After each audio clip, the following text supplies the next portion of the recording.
Hey, thanks for joining me for another edition of A New Day in the Word. I want to read to you out of Matthew chapter 27, beginning with verse 25. All the people answered, "Let his blood be on us and on our children." Then he released Barabbas to them, but he had Jesus flogged and handed him over to be crucified. Then the governor's soldiers took Jesus into the praetorium and gathered the whole company of soldiers around him. They stripped him and put a scarlet robe on him, and then twisted together a crown of thorns and set it on his head. They put a staff in his right hand and knelt in front of him and mocked him. "Hail, King of the Jews," they said. They spit on him and took the staff and struck him on the head again and again. After they had mocked him, they took off the robe and put his own clothes on him. Then they led him away to crucify him. I really wish you had been with us at New Day Fellowship yesterday.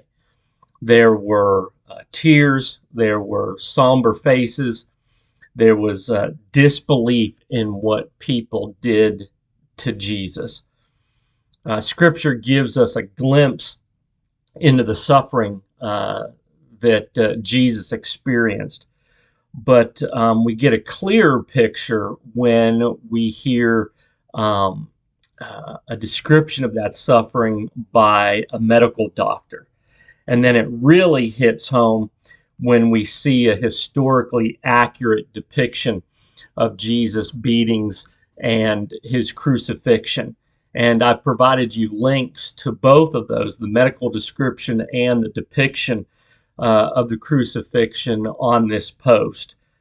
But Jesus' suffering was not just physical. A lot of times we forget that.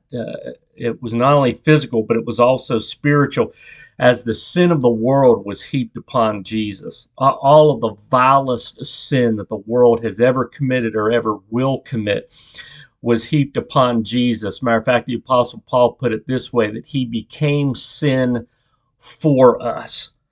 And so all of the sin of the world, my sin, your sin, all of the sin of the world was heaped upon Jesus as he hung on the cross. And he suffered that spiritual trauma of being the sinless Son of God and experiencing the sin of the world. And as the spiritual forces of darkness mocked him as he died for humanity's sin. And then on top of that, he experienced all of God's wrath for humanity's sin. And because of that, he was compelled in his agony to say, my God, why have you forsaken me?" I left our fellowship with one question on Sunday morning, and that is this: now what? What do we do in response to what Jesus did for us? How do we respond in light of Jesus' suffering, in light of the weight that he bore for us? I want to encourage you to read the scriptures, read Matthew's account of Jesus' beatings and crucifixion. Click on the links that I provided for you, and then I want you to ask yourself the same question. Now what? What do I do in response to what Jesus did for me? All right, thank you for joining me for another edition of A New Day in the Word. And please come and join us at New Day Fellowship every Sunday morning at 10:30, 115 North Fayette Street in Shippensburg.